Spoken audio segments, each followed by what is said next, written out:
What's up, YouTube?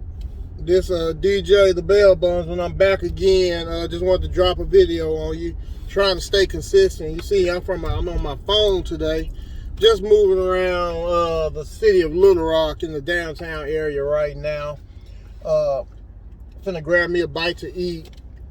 It was started off slow this morning, just like a bail bondsman. Really nothing going on. Then, like, if you know about bail bondsman, all of a sudden everything started hitting at once. Like, you usually get 50 calls out of nowhere. You be like, man, where all these people come from? Like, why have y'all been calling out through the day? And you putting people on hold.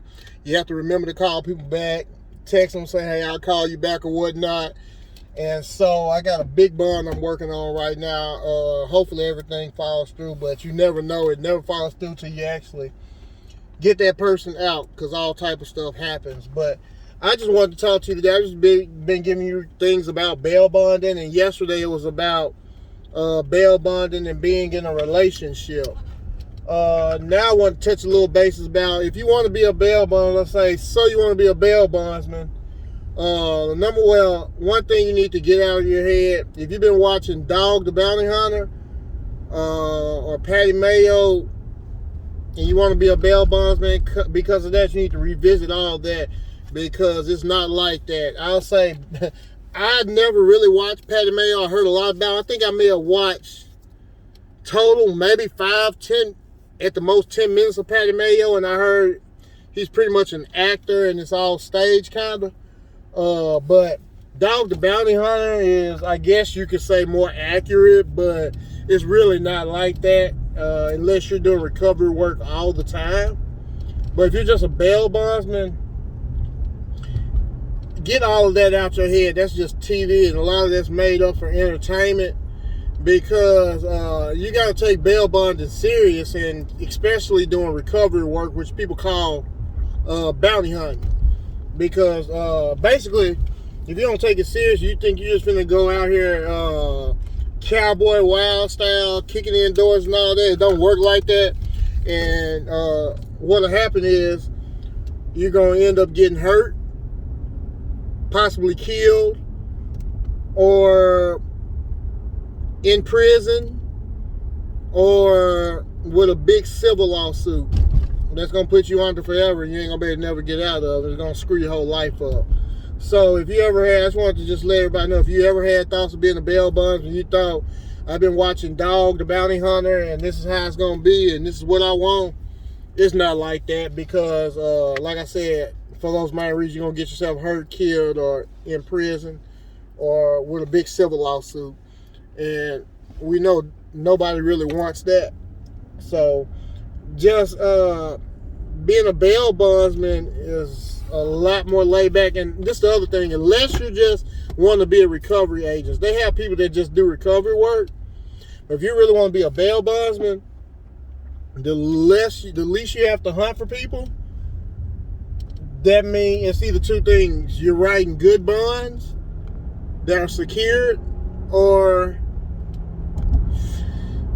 you're writing, I ain't gonna say you're writing a lot of bonds, because the more bonds you write, it's just the ratio. You're gonna get people that miss court. They always say when you're a bondsman, good bonds turn to bad bonds, and bad bonds turn to good bonds. Meaning, so like, you can get on paper a guy that has a million failure to appears, has very poor co-signers, or somebody that are co-signers that are real sketchy. And a bond like that can turn to a good bond, because you can have a guy that's just tired and say, I'm tired of this life and I'm through running, and they really made up their mind, they're really serious about it, and they're going to go to court and start handling their business. And a bond like that, which would be considered a bad bond on paper, can turn to a good bond, where it becomes one of your great clients. And anybody that's a bail bondsman already know, you got clients that nobody else will touch. When they pull them up online and see their record, they wouldn't touch them with a 10-foot pole. But you kind of know the guy, and you done dealt with him before, and you actually bonded him out before, and you know he knows you, and he's gonna go to court, and he's one of your clients that you bond out all the time. Or it could be where you have what we call a good bond gone bad. It could be all right on paper. He has a whole 10% collateral. He has all the money. has great co-signers, people, family owns homes, they got money, good people, but it can turn to a bad bond easily because that person and really never been in trouble can turn to a bad bond when they get scared. They never been to prison or anything before, and they're just thinking they might could go. Or that person you bonded out is on drugs, and it's court mandated drug test while he's going to court, and he's scared he's gonna piss dirty. He or she pissed dirty. Now they're scared to go to court because they don't want to be locked up because they're addicted to drugs, and you don't want to get dope sick, what we call it, when you're on heroin or meth.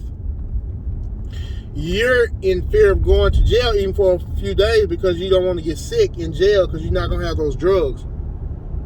And so you can have a guy with some petty charges. He's not really facing prison time, but they'll run because they're just scared of going to jail. And because they don't want to be sick. They're not really scared of going to jail. They just want to go to jail and they get sick because they're addicted to drugs. So that's how a bad bond can turn good or a good bond can turn bad. But yeah, like I was saying, like with the dog, the bounty hunter crap, if you're watching that and you think you want to be a bail bond, you need to reevaluate your career choice and what you're thinking you want to do, you know. And because bonding is all about communication, like almost everything in life is about communication and talking to people. And believe it or not, it's about talking to co-signers, talking to people. You're going to become somewhat type of a counselor. A bail bondsman tell you that you got to learn to talk to people and talk to them about their problems. A lot of times when you go to jail, you got problems in your life. You know what I'm saying? Everything is not flowing smoothly. Whenever you go to jail, you got some crap going on in your life. And you got a lot to figure out. And the people that you bond out look to you for advice and help. You know what I'm saying? And they'll call you at 11 o'clock at night asking you what they should do, just certain parts of their life. Or, hey, I don't have a job, I'm broke, do you know anybody got a job, I'm looking for a job. Or they just want to talk to somebody about their feelings, and they feel sometimes that you bonded them out. You can kind of talk to them about it, you know. And you got to be there for them a lot of the times. You can't just cut them out because that is your customer, and you do want repeat business. You want them to have a rapport with you. Also, you want to have that rapport so they won't feel scared and never feel like they have to run. You know what I'm saying? So you're going to do a lot of talking and developing relationships with people. And you're going to be more of a counselor.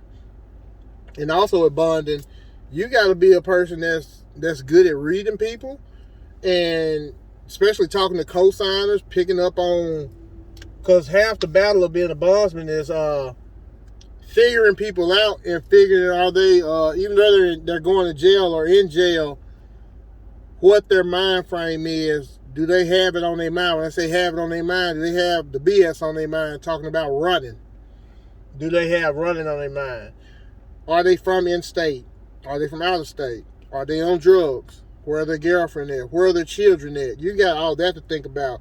You're trying to think about all this just because you're always planning for the worst. You're hoping for the best, but you're planning for the worst with a person that's in jail.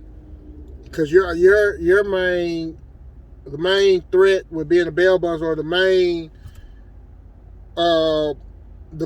threat, yeah, basically I say a threat would be, as far as you writing this bond, the risk level is, are they gonna run?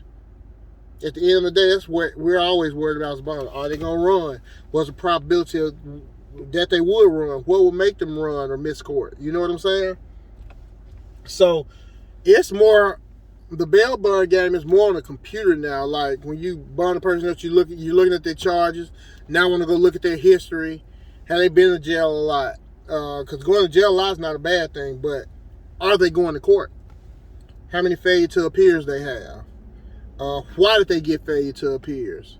Okay, if they got a failure to appear, how long did it take for them to get that failure to appear taken care of? So like you got a person that bonded out, you got failure to appears, but the failure to appear was resolved like in less than a week or two. A lot of times it just be, when it's like that, it's usually the person just missed court and they forgot about it, or they weren't trying to miss, so they came on into court, turned themselves in, or they came in with a lawyer and they got them a new court date. But if you see somebody on failure to appears and there's big gaps of time, like say somebody got bonded out in February And it shows the failure to appear warrant wasn't served until September. That's 6-7 months. The person was moving around, so you know he or she wasn't making contact with the police, but he was moving around with a failure to appear warrant that long. So you want to look at stuff like that. And when I was growing up, my father was a bail bondsman. My dad never did gear up with vests, guns, and all that. My dad would come to people's houses with an Italian suit on with gaiters in a Cadillac. He had his gun under the floorboard of his car. He wouldn't even bring it with him. Come to the door, knock on the door. Hey, where is Mr. Johnny at? Tell him, go, come on out. Come on. Hey, you finna put the cuffs on, you finna go back to jail, you know you missed court. Very few times I had to see my dad, like, he didn't get suited up. He just threw on jeans and a t-shirt and a hat and tennis shoes, and that's how they would hunt. He had his gun with him, but usually 9 times out of 10 when he had it in the vehicle. But nowadays we suit up just like law enforcement. But it's just the way my dad carried himself. So he came to the house in a suit. You know, people respect you, or you got to look at it like this. If you come to a person's house knocking on the door with a suit versus somebody dressed like dog, which I have to sometimes if it's something serious, who's the person more likely? If you got somebody standing there with them, like a mom, girlfriend, uncle, or somebody, who are they likely to open the door for? It's going to be the man in the suit, or they're going to be on chill mode. But when you come to the door with your vests, guns, tasers, all that on, you're already increasing the tension level. But hey, we have to go out there like that all the time. Don't get it twisted. We have to go out there. But if you can sometimes, if it's somebody's nonviolent and it's just like maybe drugs, no guns, and never been really in trouble, it's nonviolent charge, they don't have a history of carrying guns, stuff like that, you can come dressed down. I'm still going to have a sidearm on me, probably concealed carry, and I'm not going to show any guns or anything, because when you do that, you got people less likely to be amped up, scared, that flight or flight mode kick in. But other times we have to come suited and booted and ready to go, you know, because we're dealing with that type of person, you know.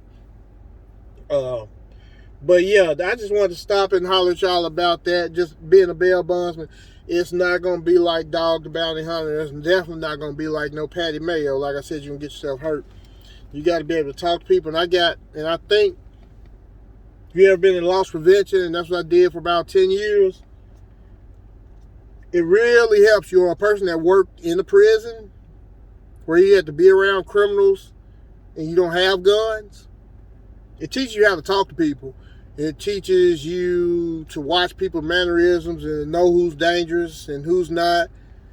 How close you get to people, it just almost becomes natural. Especially anybody that worked in the penitentiary can tell you this. Anybody that does loss prevention, because in loss prevention, you got to think about it. You had to talk people into somebody's already committed a crime. They came in there to commit a crime. They came to steal. You stop them in front of a big audience at a store. You got to talk that person into going to jail pretty much without a gun, mace, anything. Most stores don't have handcuffs. Few of us have handcuffs at certain stores. But think about that. You got to talk somebody back to go into an office, then wait on the police to come pick you up. But hey, I got a call. I'm going to call y'all back. I'll touch back with y'all later. Hey, like, share, subscribe. This is DJ the Bail Bondsman.